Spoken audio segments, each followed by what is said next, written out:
earlier this year in the late winter and early spring, like this was like my Sunday fun day reading, and it brought me such pleasure to be able to finish everything I needed to finish and to have this waiting for me, because I love the book so much. So thanks, Grant, for that. We're going to talk about the book. We're going to start talking about the book, and then Grant's going to do a little reading, and then we'll have some questions, and Grant will sign. I think the place to start, Grant, is because we're in Brooklyn, because we're at Greenlight, because we're both from California, we should start with Joan Didion. And so I have a two-part question for you. What role does Joan Didion play in the book, and what role has Joan Didion played in your life? Oh wow, okay. I feel like Joan Didion has now, because of this book, become like inherent to my brand. I think Joan Didion would like that. I mean, I don't know. I mean, someone actually sent me a sweatshirt yesterday that says J Didion on it, and I'm just kind of out of the blue. But so in the book there is a character named Nick who used to work for his mother, who is this very successful congresswoman who is running for Senate.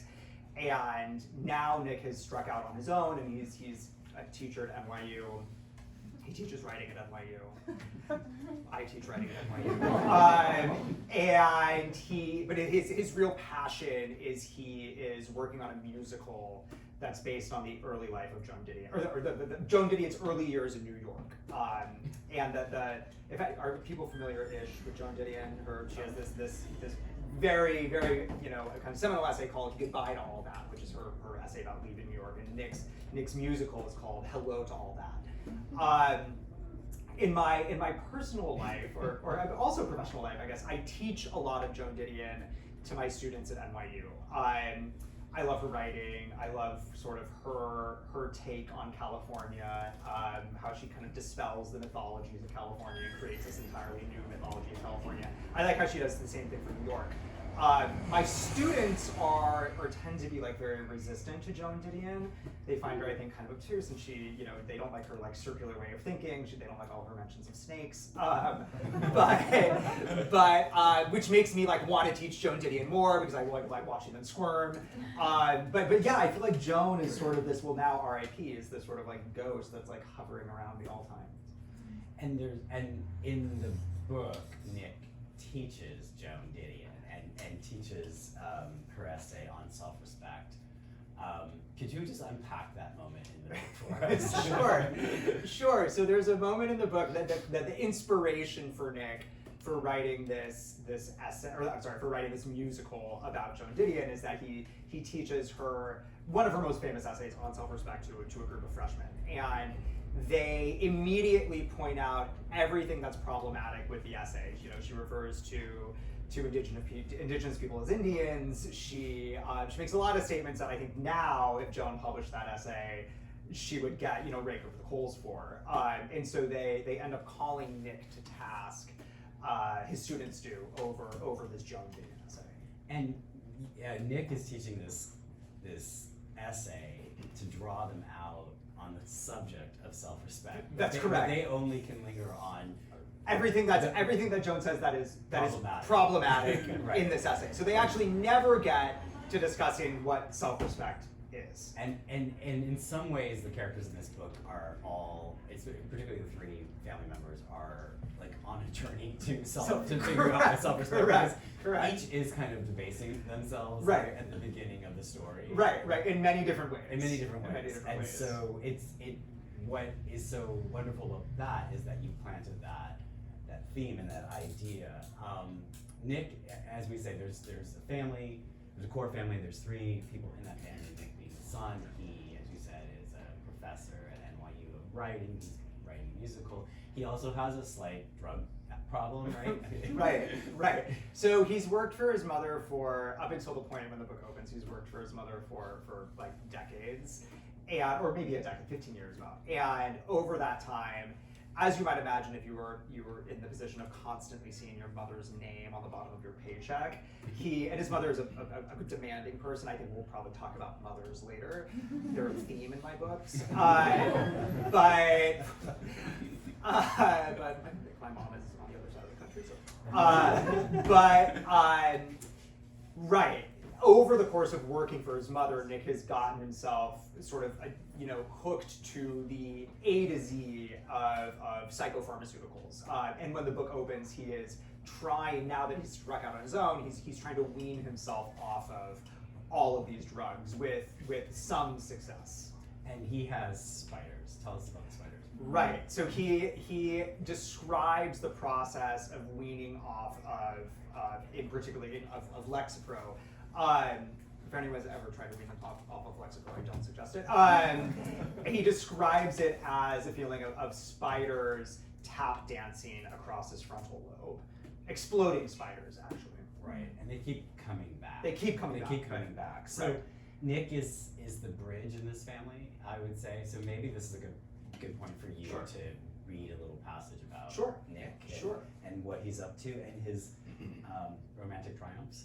or failures, as they were. So in addition to teaching at NYU and writing a musical on Joan Didion and withdrawing from various psychopharmaceuticals, Nick is also on this quest for love, which when he was working for his mother, he didn't have the time for. He was always shuttling back and forth between DC and New York. And so the section that I'm going to read is just about 5 minutes, is Nick is getting ready for a date. He is at a bar, he's waiting for the date to come in, and so he's thinking about his dating history. Okay, so here goes. The last, and I'm reading this because there are, if you look around, there are a lot of gay men in the audience that I think might be able to relate to this. So this is why I chose this. Not you, Tam. Okay. The last person Nick Harrison went on a date with was an investment banker named Jonathan. He was tall and chiseled and wore a silver watch. Nick didn't know what kind it was, he himself didn't wear a watch, but the way that Jonathan kept playing with it led him to believe that he wanted Nick to see it, that it was the sort of watch that other investment bankers would recognize as expensive. They had a few drinks and then, because they couldn't agree on a place to get dinner, went back to Jonathan's apartment in Tribeca. The apartment, was a large loft with a beautiful television and exactly 2 books. The first, a glossy collection of black and white male nudes by Herb Ritz. The second, a glossy collection of full-color male nudes on Fire Island. The furniture all matched, had clean lines, and was, in most cases, the same items that Nick had seen in other apartments owned by men who had gone to business school. A coffee table composed of hexagonal tiles, an L-shaped sofa with sleek wooden legs. They had sex because it seemed like a suitable alternative to dinner, and afterward, while Nick was washing off in a shower with exquisite Hudson views, he mulled over the nicest way to tell Jonathan that perhaps they were after different things. So, he said 10 minutes later when he emerged from the bathroom smelling of eucalyptus, that's some water pressure. Jonathan, who hadn't gotten around to putting on his underwear, was staring at his phone. Wait a second, he said, are you Nancy Harrison's son? Only 2 of the buttons on Nick's shirts were fastened, and now he hurried to finish the rest.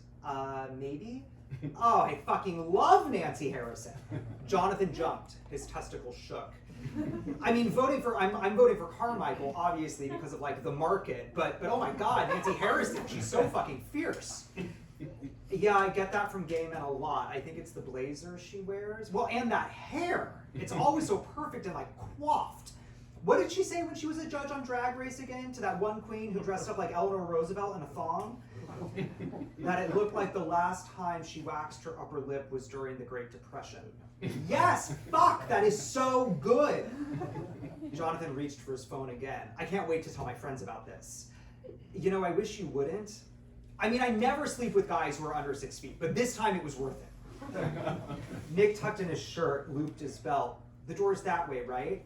I mean, don't get me wrong, I had a great time. Jonathan smiled. You're funny. Thanks. The television had a screensaver on it, a picture of Jonathan in a bathing suit on a sparkling Mexican beach. You want to stick around for some fries, he asked? I just ordered some. The picture floated around the giant frame, lightly bouncing off its edges. That's very generous, but I think I should go. Since then, the highlights of his dating life have included, but have not been limited to, a man who only ate cold food, a man who, as far as Nick could ascertain, ate no food, a man who only ate food soaked in organic bone broth, a mouth breather, a close talker, a loud laugher, a fashion model who asked if he could suck Nick's nose, someone who had never voted, someone who was obsessed with voting, someone who had only voted once and for Donald Trump, A blonde who had never seen When Harry Met Sally, a brunette who hated The Princess Bride, men who kissed with their teeth, men whose breaths smelled like oysters, men who very earnestly tried to swallow Nick's tongue. Evangelist, anarchist, vegans, Californians, Texans, and oops, a Republican. And yet he persists. He sets up online profiles and collects flattering pictures of himself and allows well-meaning friends to arrange blind dates and puts himself out there perhaps a little bit more than he should. To be clear, he does not do these things because he is lonely. He is in fact very good at being alone, so much as he does them because he is ready. Up until a year ago, his free time was spent on trains between New York and Washington, where he kept himself company with old paperbacks and bottles of Amtrak Chardonnay. It's pretty good.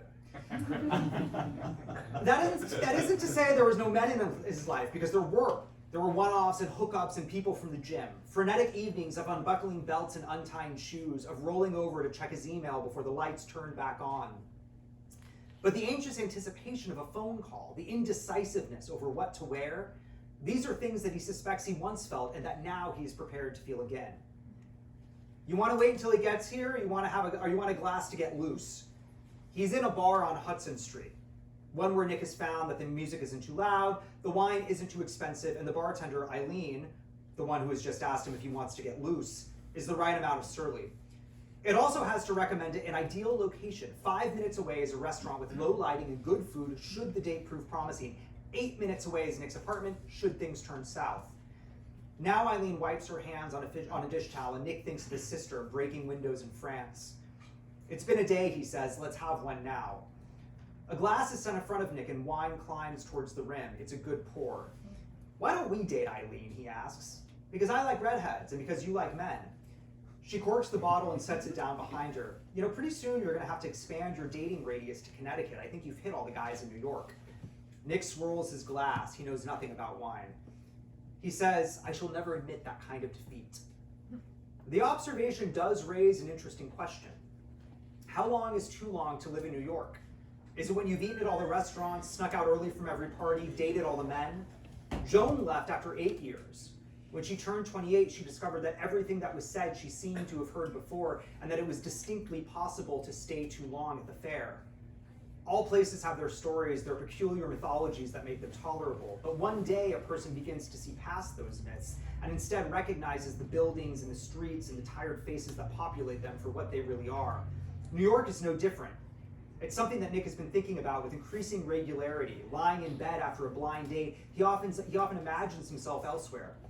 He tells himself that all it takes to live in this city is to move here, which means that all it takes not to live here is to leave. He could go somewhere quiet, like Vermont or Sonoma, a place where subway lines won't conspire against him and where breakfast isn't a bacon, egg, and cheese from the bodega on the corner, a place that isn't so miserable in the rain. The problem with those alternatives is that while they do not have the bodegas and the subways, they also do not have the bodegas and the subways. He'd be trading one set of myths for another, and frankly, he's perfectly content with the one that he's got. Put another way, the allure of everywhere else is very attractive until he realizes that everywhere else can never surprise him like New York. There's a rush of sound from the street outside, and turning on his stool, Nick sees a handsome, if slightly frazzled man. Eileen tops him off with another splash of wine and raises an eyebrow. Okay, Romeo, she says, showtime.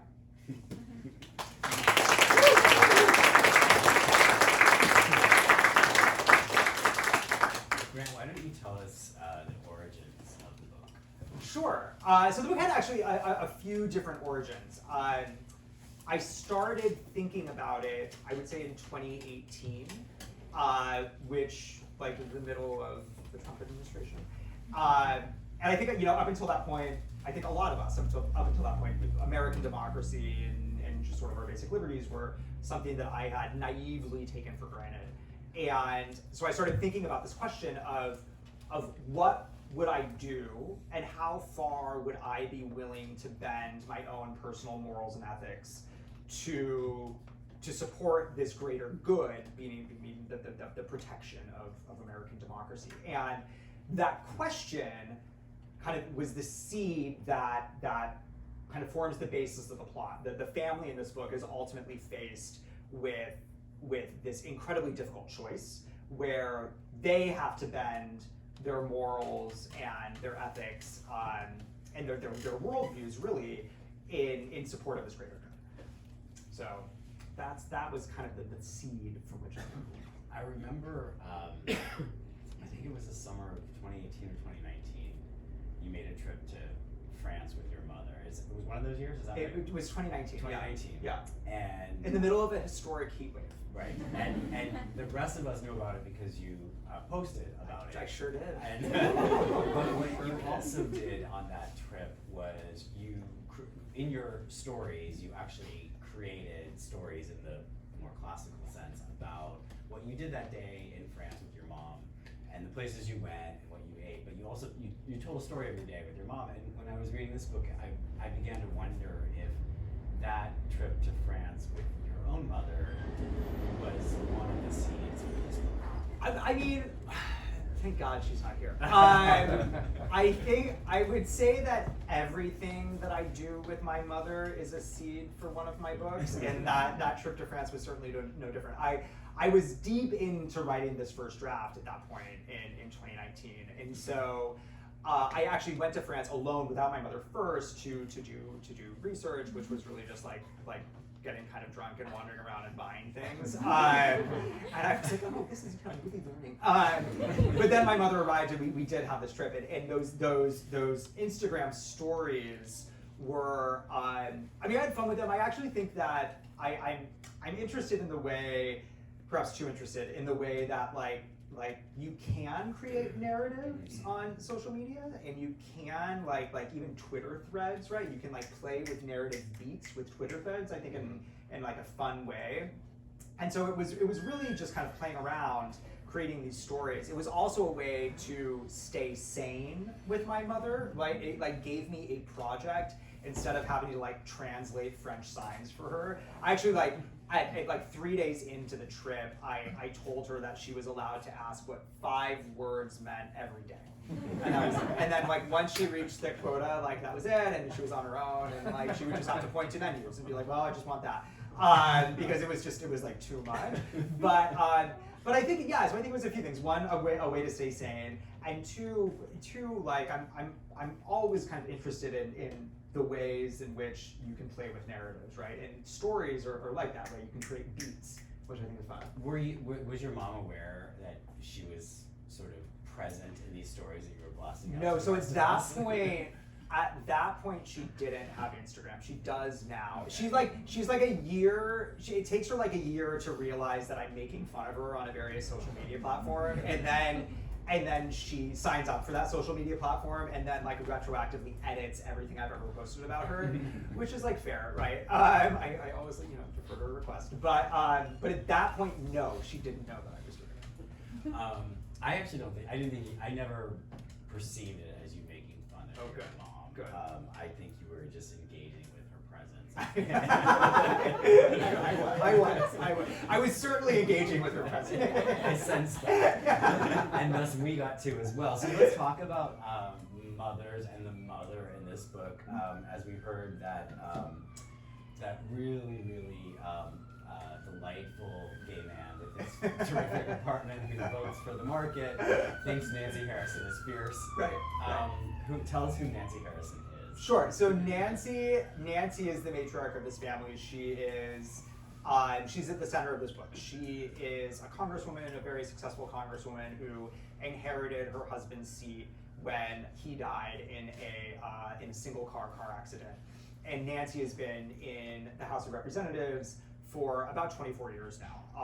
And she's a rising star. She is a much more effective and successful congresswoman or elected official than her husband was, and has been tapped to run for Senate. It's proving not to be as easy as we expected. Her opponent is this guy, Chip Carmichael, who was on a show where he played a senator in the 80s. And that's kind of his one claim to fame, but it's this show that baby boomers love, and they sort of associate him with all things, respectable and stable. And so she's having a really difficult time getting the baby boomer vote, which is proving, to be problematic for her. Is she, when you were writing her, were you like picking a little of this person, a little of that person, and because she's familiar, but she's not you haven't mimicked anybody, but she reminds me of some people. So that was actually a really important point for me, is that I didn't want people to be able to say, oh, this is actually Nancy Pelosi, or like, oh, this is actually Hillary Clinton. I wanted her to be an independent character with her own traits and her own character. So that was very important to me. That said, I mean, that type of like a very, you know, a very headstrong, a very determined, a very effective female politician, I think is something that in recent years we've become more familiar with. And so it was easy, or it gave me a tool to use as I was creating her, to say like, okay, people kind of know who this person is, and so I can use that as an outline and then fill in the rest with details that are authentic and unique to this character. And the third member of this family is Greta, the youngest child, who kicks off the novel. She's creating havoc in Paris and creating havoc in the family. She kicks off the novel by throwing a champagne bottle through the window of Bouquets, which is an expensive restaurant in Paris. Correct.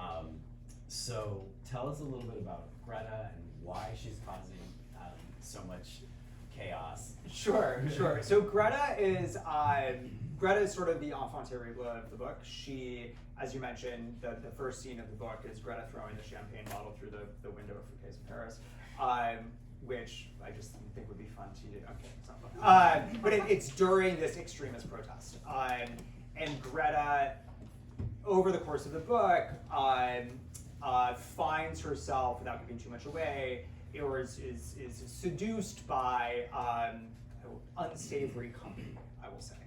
And she is, when the book opens, she's at odds with her mother. There is, she resents her mother for a number of different things and has distanced herself from the family. She's living in Bushwick, she's working at the Apple store, actually this one right here, that I describe as a tacky cubist Pac-Man, the building. And so, but she's adrift and is trying to distance herself from her family as much as possible. She's also incredibly lonely and spends the majority of her days when she's not working playing online video games, where she just sort of interacts with strangers. The game that she plays is fictional. It's called Nostalgia, and the goal of it is to essentially build stores that no longer exist, like Blockbuster. So that's what she spends her time doing, is creating fake Blockbusters. So she's in like a headset and she's playing this video game and she's building a Blockbuster, including like the VHS tapes on the shelf. Right, she has to stock the shelves. She has to stock the shelves, and this is how she's spending her time. Right. And this is where she meets Xavier. Yes. Who kicks off a whole lot of more chaos. More chaos for her. Xavier is this kind of French bad boy, a political extremist that seduces Greta. And that interaction was really interesting to me. I had just read when I started writing the book, really like right when I started writing it, I read this really fascinating, really terrifying piece in the New York Times about radicalization on YouTube and just how it happens. And so I wanted to explore that a little bit. And so I read another book, nonfiction, a really, really incredible book by Andrew Morantz at The New Yorker called Antisocial, that looks at radicalization on the internet through things like YouTube and Reddit and 4chan, and these, it makes you never want to go on the internet again. But what really fascinated me about it and terrified me was the way in which people who are seeking to radicalize others prey on loneliness and create a false sense of community for people who are incredibly lonely. And when Xavier finds Greta, he uses that, and he seduces her and uses this promise of love and acceptance as a way of radicalizing. You said at the beginning, so that the origin of the book was you were to think about democracy, it's clearly what would you do? Mm-hmm. How did you take that idea? Because that's an idea, that's not a novel at all, Right. And then you figured out what the story was. You figured out the characters. How did you go from that to this? So that's a good question. I'm going to sound like a total nerd right now, but at the same time I was thinking about that idea, I was reading this at Henry James' The Ambassadors, which is, the premise. This is by no way a retelling of The Ambassadors, but it's that classic sort of very American narrative of one American is sent to Paris, in this case, to retrieve another wayward American. And so I had that just sort of, which, is a premise that's been sort of played and riffed on. You've talented Mr. Ripley, right? Like, it's been riffed on quite a bit. So I had that premise in my head, and I thought, okay, well, how can I take this idea about American democracy and play with this premise? And the idea struck me, like, well, what if this is a political family? And what if the person who is wayward is, in fact, gotten themselves wrapped up in the unsavory, I keep using the word unsavory, it's like a word that I don't typically use, but less than desirable politics. And then from there, I was able to kind of play with the story, and at the same time I was reading the Ira Moran's book with radicalization, and so all those things, it was sort of serendipitous that I was kind of engaging either with these texts or with these ideas at the time that I was thinking of the novel. But even that is still like ideas, and then eventually, I think the reason I cared about the book and why others might is we care about these people, Right. We care about this family, we care about their dynamics. So, Yeah. so how do you make sure that emerges? Well, I think ultimately is it a book about family, right? The politics is a set piece, as I think you're talking about for this family. Someone asked me in another event that I did a few weeks ago. Everyone always says that you're writing the same book over and over and over. Mm-hmm. I don't know if you feel like that with your books, that you're like, when you look back at your work, you're like, oh, maybe I am writing the same thing over and over and over. You're investigating the same themes, and only when like people right, only when people point right. Yeah.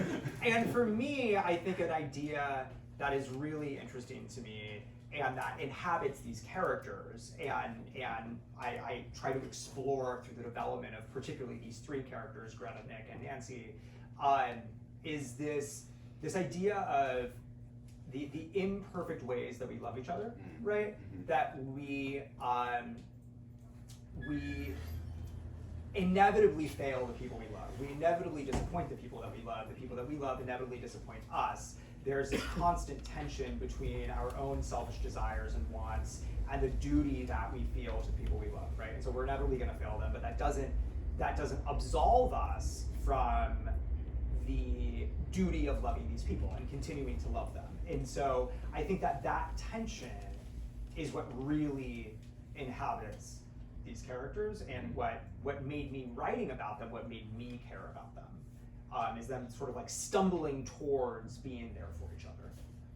I want to ask about being funny and comic writing. I think comedy, satire, it doesn't always get the same kind of respect and even attention that more dramatic literary writing gets. And this doesn't make a whole lot of sense to me, because in the larger role of popular culture, it often does. Mm-hmm. When you think about some of the shows on HBO, for example, like a show like White Lotus, this is using many different tones. It's I guess it's a dramedy, you might say, but it's also it's also a murder mystery, but it's also a satire. It's a social satire, and it's very funny. Mm-hmm. And a show like that is quite elevated, and people perceive it as quite elevated, but not always the case in literary writing. And why do you think that is, and what do you have to say about that? David, if I knew, it's something that it's a mystery to me, Yeah. right? I mean, it's like the art with a capital A, right? I wasn't gonna bring it up. but I like, by the grace of God, got a lovely review in the New York Times. But Really good review. But the last sentence was something like, I don't know if this is art with a capital A. And it's like, okay, like, all right, I don't quite know what that means, but I think that is indicative and reflective of what you're talking about, that comedy and satire, which often is I actually think more difficult to write, is because there are so many things you have to juggle, right? Particularly if you're also trying to accomplish something meaningful with a piece of art with a small a. There's a lot of things that you're working with, and I think that it's something that is beguiling to me, that literature in particular, the literary world in particular, hasn't quite caught up with the fact that comedy can be incredibly important and meaningful and be used to explore very meaningful issues. It's also something that I've sort of just had to like wash my hands of. You know, this is my 5th book. My first 2 books were not funny, and I had nowhere near as much fun writing them. And then after writing my 2nd book, I spent 4 years writing this, like, and it was you know, this historical fiction that I did research for, and it was so serious and so earnest. And you know, I sent it to my agent, and he was like, okay. He sent it to a few editors, and no one bought it, and then they, you know, I got some notes, and I was like, I just need to like clear my brain, and so. What was it about? We don't need to talk Okay. about it. What was it called? I don't know. Liza, do you want to talk about it? Can I give a brief description? A brief description. German twins. What's that? German twins. German twins. Sounds hilarious. The thing is, it actually probably could have been if I let myself be funny, but I finally when I got these edits back, I was like, you know what? I'm gonna just like screw around and write something else for a little bit, and then I'll come back to these edits. And that something else ended up being People We Hate at the Wedding. And I was like, I'm just gonna write something that I want to write and that I enjoy writing. And after that, I haven't really looked back. I mean, you know, you call it smart, call it art with a small a all you want. It's the sort of thing that I want to write and that I want to read. And so I've had to kind of just get rid of the notion that comedy is not going to be looked at as seriously as something incredibly earnest and dire. I just have to say, whenever I read a book that is just bleak and dire and has zero sense of humor in it, I have a very difficult time getting into it. Not because like I like comedy so much, I do like comedy, but also because that's just not the way the world works, right? The world is at once incredibly tragic and bleak, and also at times really, really funny. Right? Like Trump was absolutely terrible, but he had great bits. Like you can't deny him that, right? Like there was that moment, I don't know if people remember, but it was like trick-or-treating at the White House, and there was a kid dressed up as the Minion, and Trump put the Snicker bar on top of his head. Like that is so sad and so depressing and so funny. And so like it's just not like things are not just, I mean, yes, things are really bleak, but they're also funny sometimes. Let's find out how gay this audience is by calling up the comeback. What did Valerie Cherish say about dramedy? Oh, I don't know. I can't remember this. What? Dramedy. She's explaining what dramedy is Right. to Mickey. Does anyone know what I'm talking about here? Yes. Everyone. Thank you. And she says dramedy is drama without the comedy. I may have that wrong. Somebody Google it. but it's something like that.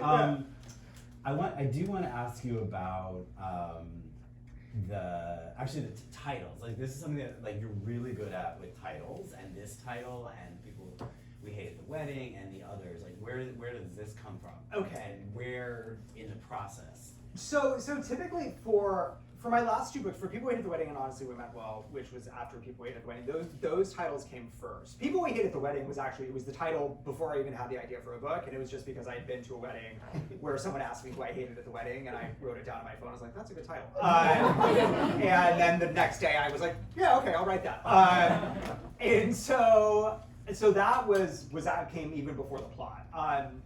Honestly, I had a sense of the title at the same time as the plot. I knew I wanted to write a book about regret and what regret looks like and the way regret functions in our lives. And so that felt like a right title. This title actually came after I wrote the book. Oh. It was, I can't even remember what we were calling it. I mean, I'm looking at lines up there, but I can't even remember. But there were a number of different titles being floated around. Elect Nancy Harrison was one of them. But we landed on. I'm glad you didn't stick with that. I am too. But we landed on this. I was actually in a conversation with my editor, and I was talking. There's an epilogue to the book, and I kind of walking him through. I thought what the epilogue needed to do, and I was like, you know. And then at one point, Nick is going to say to his mother, "Let's not do that again." And my editor stopped me and was like, "Oh, that's the title. That's the title." Good call. Yeah, it was like an amazing. I was like, oh, this is why you do what you do. There's a number of reasons why he's an amazing editor. This is one of them. And so, you know, it has the same sort of conspiratorial tone as the we, the let's, as the previous novels, and so it kind of fits in with those. Nick now in this final draft doesn't end up saying it in the epilogue because that was a little too on the nose if he said it in the epilogue and then it became the title. But that's where it was actually quite late in the process. But he said at the end, Nancy says this line, and she says, next time I ask you to tell me the truth, don't. Right. Well, and that's like another thing that I think is really, along with this notion of the imperfect ways that we love one another, something that is really interesting to me also is when is honesty not the best policy, right? Is why do we lie to one another, and when is it better to lie to protect someone than it is just to tell them the truth about everything, right? I think that those are tiny negotiations that we're making constantly with the people that we love. This is what Valerie Cherish said. Dramedy is comedy without the laughs. God, I love her. That's what she said, and that's what I was thinking as you were talking about. Yeah, absolutely. No, but it is, right? One more question, and then we'll take some questions from the audience. Everyone likes to talk about movies. Sure. So tell us about the movie. You went to the set. Just tell us everything. I did. So I did go to the set for People We Hate at the Wedding. They filmed it mostly kind of in and around London. It was wonderful. I flew over there. I got to cancel classes. I think my current students here. I got to cancel classes, which was great. Or like, you know, I gave them like an asynchronous assignment. I really hope no one I work with is here. Hi, Allie. Okay, so, but it was asynchronous assignment. You know, it's one of those like beautiful thing. The only beautiful thing that emerged from COVID was that, you know, you're not going to teach in person that day, so you give them something to do, and they can do it on their own time, and we can look at it on our own time. Anyway, so I flew over. I was there for a week. The testing protocols were pretty strict. I had to be tested like 3 days in a row before I was allowed to go to the set. The particular day that I went to the set, they were shooting about 2 hours outside of London, and so they sent like a car for me to drive me out. And they were shooting on this estate that was like, you know, very like kind of Downton Abbey-esque, and we arrived. I'd never been on a movie set before, and I was like shocked by just how many people were there, like hundreds of people, which I was not expecting. I don't know what I was expecting, but not that. I guess I was like expecting like Alice in Chains, so like, hey, not that.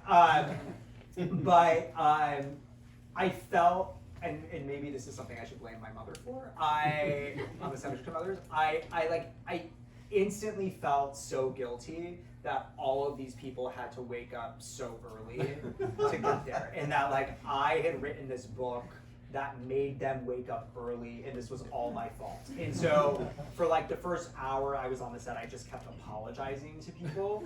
I was like, I'm so sorry that you're up so early. And they were like, who is this guy? Like, you know, and I later realized, they gave me like a bag with all these masks in it and like, you know, various things. And I didn't realize it at the time. I actually didn't realize it until I got back to New York, but in the bag was like a name tag, you know, like a badge that had like my face and it said author, like in big letters on it, and I like didn't wear it. It's like I'm sure that they were all like, just like wandering around apologizing. But it was great. I mean, it was amazing. I met Allison Janney, right? That's all you have to say. And I you know, devolved into like a puddle of gay in front of her. It was amazing. That's never happened to her before. Yeah, I know. I'm sure when I did it, she was like, "We got another one." Did you ask where's the parrot? When you were on the set, did you have that experience where you're like, you couldn't remember if like you're watching a scene? Did I write that scene, or did you write that scene? Or, absolutely, yeah, absolutely. But another thing happened where now I can't, and I think this is testament. I think it's a really great movie, and I think this is testament to just how great the particularly Allison Janney, Kristen Bell, and Bell Power. Also, this woman Cynthia Ide Robinson, who's playing the woman who's getting married in the book. I like can't think of those characters without thinking of them now. You know, which was, I don't know if that happened to you with the Danish Girl, but like, no.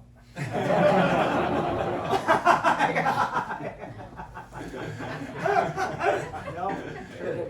Okay. So when does it come out? Unclear. Okay. I probably at the end of this year. We're still waiting though for like a final cut, and then they'll be able to release. And it's Amazon, right? Amazon. Okay. Well, congratulations. That's Thank you. really exciting. Why don't we take some questions? We are not going to accept that awkward silence at the beginning. No, Somebody has to jump in. All right. Big fan. Who was your favorite character to write? Oh, Greta. Yeah, like I always like the messes, right? And she's like a big fucking mess. Like she's a huge mess, and I love her. And it's always really funny because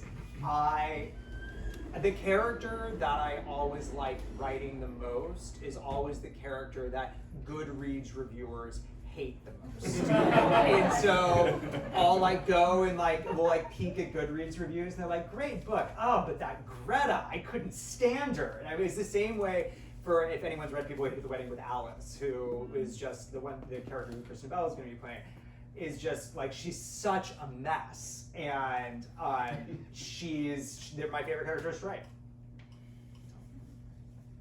On the topic of characters, human beings are complex individuals, and I think it's easy to say this is what I do because I know who I am. Mm-hmm. But what's your process with creating these different characters and following the pattern of who these people are? That's a really, really good question. So I think that all of my characters have just sort of like little snippets of me in them, right? And then they're pastiches of people I know, of bits of myself, of made up people. And I think that I'll create kind of character sketches for myself, all of me. But I'll create character sketches for myself where I kind of create a sense of what they like, who they are, what's motivating them, and that helps me. But then over the course of writing a novel, they just sort of like grow into these people, right? I always like roll my eyes when writers are like, and then the characters take on a mind of their own. But it's like kind of true, right? You're writing lines of dialogue and they just start bantering with each other, and you're like, oh wow, these are just like coming because you start knowing these people so well. But it takes a while. It doesn't just happen with the first or second or third chapter. You really, it takes a while. I'll write like pages and pages and pages that don't get used, that are just sort of me getting into these characters. I have a follow-up to that. Do you ever find a tension when you're writing between what you wish the character would do, but what you know the character would actually do? Yes. Can Yes. you talk about that a little bit? Yes. I absolutely do. And often, actually, that's where my editor comes in, where he sort of redirects my character, where he's like, it doesn't actually I don't believe that this character would make that choice. That's like a blind spot for me often, is that I have the character make the wrong choice or the illogical choice that I want them to make, as opposed to the choice that that we would understand them to make. I'm very bad at that. Give us an example of what did Nick or Greta do that James was like, no? So in the book, I think that James sort of redirected Greta in particular to a more, I hate this phrase, but like this term, but like a more likable state. But I think that he had good reason to and was smart about it, in that in my first draft of the book, Greta becomes like fully radicalized in a way that like didn't make a ton of sense, because she's actually quite smart and quite independent-minded and quite headstrong. And so for all of her loneliness and for her wanting to be loved, the things that she ended up believing in the book in this first draft, she wouldn't have believed. Like this, it was very hard to believe that this was the sort of person who would believe in these things. And so, so that I think is an example of where it was with the help of my editor, she kind of redirected.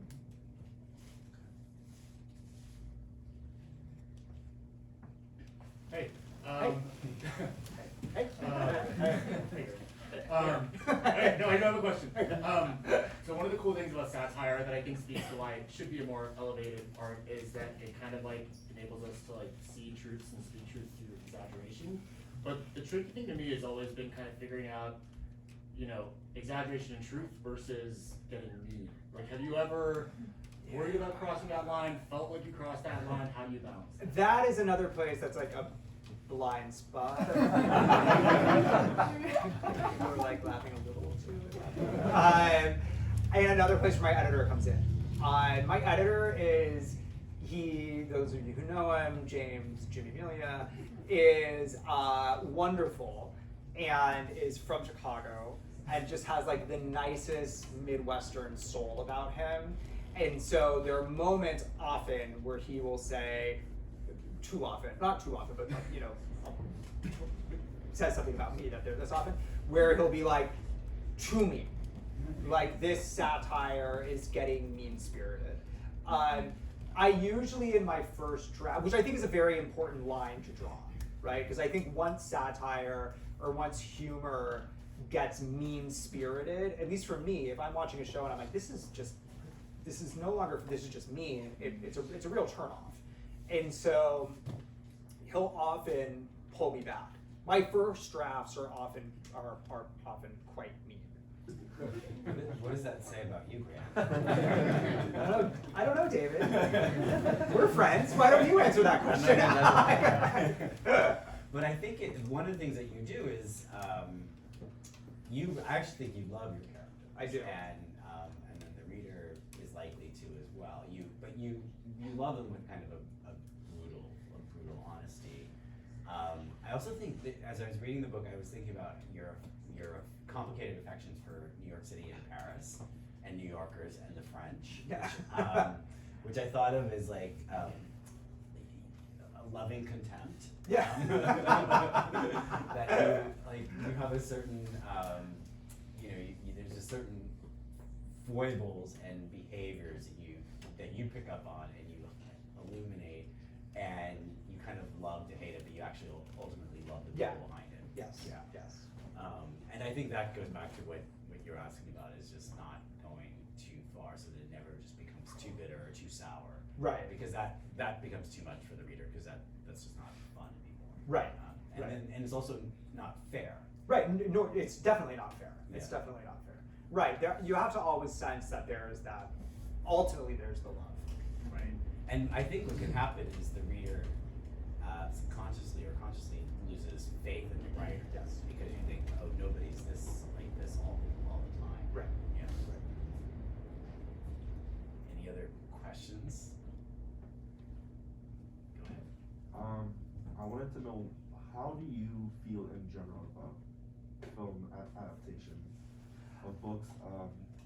One, were you excited about People Hate the Wedding becoming a film? And two, is it something that excites you, or is it something that scares you? I'm very excited. It's tough not to be excited about it. I feel very lucky that it's happening. I will actually defer to that question. I will defer to something that David actually told me when the film, like it was looking like it was going to get made, and I was like, well, David, what if it's bad? And David goes, oh, it doesn't matter. He goes, that doesn't matter. And you made a really good point, which was that, I can't remember if you described it as this, but you're sort of like the grandparent of the film. Like, no one ever blames the book when the movie is bad, right? No one's ever like, well, that's what. Like, everyone's always like, it's a bad movie, right? And so people forget about the book. And so, I'm just excited. I'm just excited, It could be a big piece of flaming trash. Super excited. And so It's all gravy. It's all gravy! And no matter what you feel about it, it will bring readers to the book. And that's why you do it, right? Right. Yeah. Right. And And to beat Allison Janney.